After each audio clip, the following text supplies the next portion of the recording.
So maybe you don't think gold and silver and central bank digital currencies are related, things that go together, but that's not been the story around here.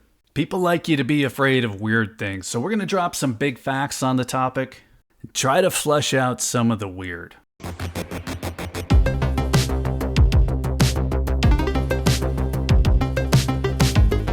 So we've talked about central bank digital currencies here a fair amount. We've talked about what they are, how one might function here in the United States. We've talked about what they aren't. How FedNow is not a CBDC, even though certain channels were frantically warning us last July that it's all over. Our freedom has been taken away. Well, somehow we made it through it. What else we talked about? Well, we've covered where other countries are at in this mix. 3 countries have implemented them. Another 100 are exploring them.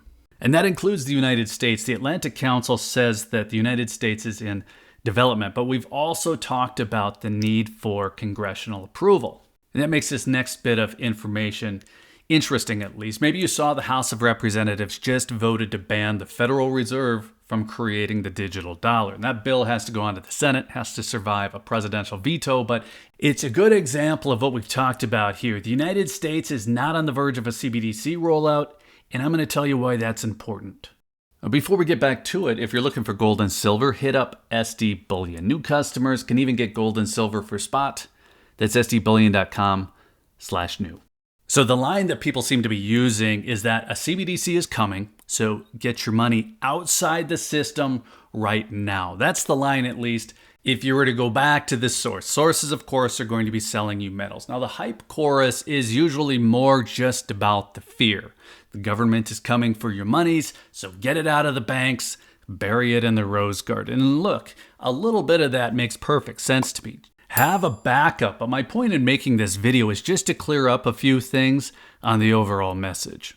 The part that bugs me on the CBDC topic, other than people giving completely false information, is that if a CBDC was implemented to enforce this total transactional control and surveillance, then gold and silver just wouldn't make a good alternative because it would still have to be converted into a unit within the digital payment system in order for you to use it. Either that, or you'd have to have an entirely off-grid alternative payment system, and that would have to be created. That would mean all parties agree on the value of each physical unit, and it would be a lot like the idea that Goldback is working on. It's not an easy one, and you can see in real time that it's taking them a long time to get it going. So this would have to be universally implemented, but on the down low, so the government wouldn't know about it.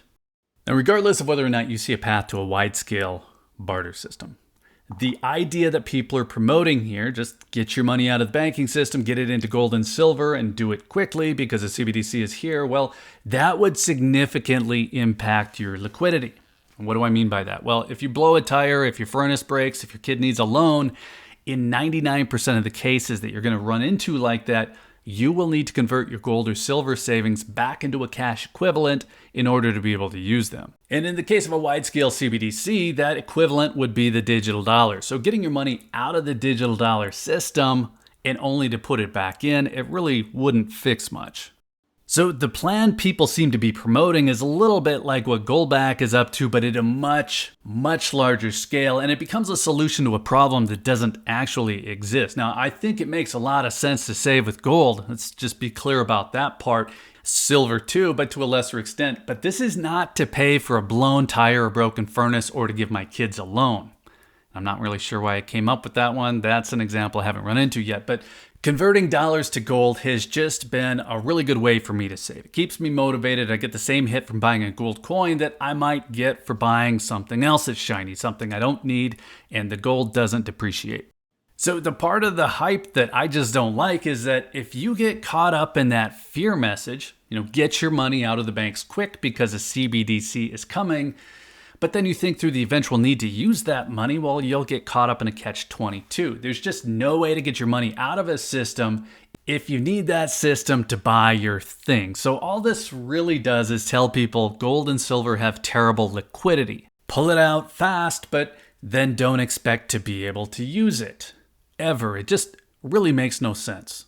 Now, the reason it's a good scare topic is because a lot of the things that a government could do with a CBDC are pretty shady. I've talked about programmability here, and I've made a few examples of what that would mean. The government could limit your purchases by category, for instance. One fur hat a year. They could set expirations on entitlements. You get a digital dollar stimulus, but you have to use it, say, in the next 6 months. Or maybe you get some other entitlement, but you can only use it for groceries. Things like that. Programmability means control. Now, to me, that's an overreach that puts the United States in a place where they're no longer the United States. And a lot of politicians are saying the same thing. Now, you don't have to trust politicians. I get it. That's fine. But the CBDC Anti-Surveillance State Act that was just passed in the House of Representatives, that shows that there are more people than just us who are nervous about this kind of thing. That saw 3 Democrats and all the Republicans voting to ensure a CBDC cannot be used to implement monetary policy in any way. So technical implementation is boring. We're not going to dwell on it, but real quickly, a CBDC here in the United States would be made up of 3 things. You'd have to have a digital dollar, the payment structure, and then you'd have to have member wallets. Those wallets, they would be the accounts. So you have 10,000 digital dollars in your account. That's your wallet. The payment infrastructure, that would allow you to scan your card or the back of your neck to buy your Starbucks. Coffee shops, auto dealers, dollar stores, they would all have to have that system implemented. And then the digital dollars, to make it all work, they would be an entirely new currency requiring congressional approval. So it's not a technology rollout that would just convert your current dollars into these new CBDC digital dollars. They'd be a completely new thing, like Bitcoin or like gold.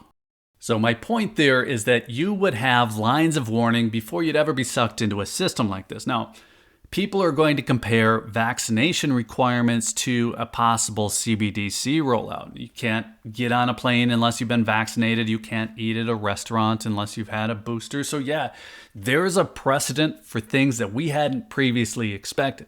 Things that felt like they came out of nowhere and just steamrolled everything. But laws like the bill being sent to the Senate floor now are trying to prevent that. And you're going to have actual warnings if or when any of those 3 components that I mentioned get rolled out. So the approval, the eventual creation of a digital dollar, that's one. The rollout of this payment infrastructure for all retailers, that's a big one. And then the wallet accounts for the entire population. I mean, these aren't things that could happen overnight like certain YouTubers seem to think. Now, mostly what I wanted to talk about here is liquidity. Don't let people convince you that gold and silver are these back alley alternatives to government tyranny. Alternatives that would only be able to be used with people who believe the same. Now, they can fill that role of the alternative if you want, but they're also widely recognized. They're also common. So sorry if that takes some of the fun out of it, but gold is a tier 1 asset and you can use it in a lot of ways today. You'll be able to use it in a lot of ways tomorrow. The government is not actively trying to get you out of it. The US government mints and sells millions of ounces of gold and silver to the public every single year. Last year, the US Mint sold 22 million ounces of gold, silver, and platinum bullion alone.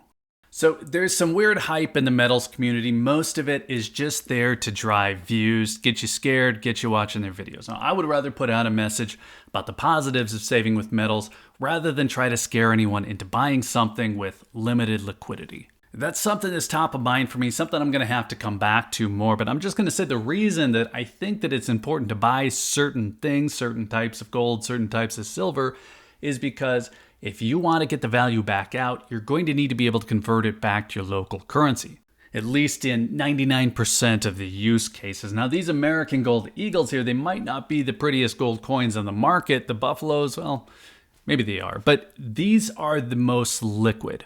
You don't have to buy these specific coins, but this idea is definitely something to think about.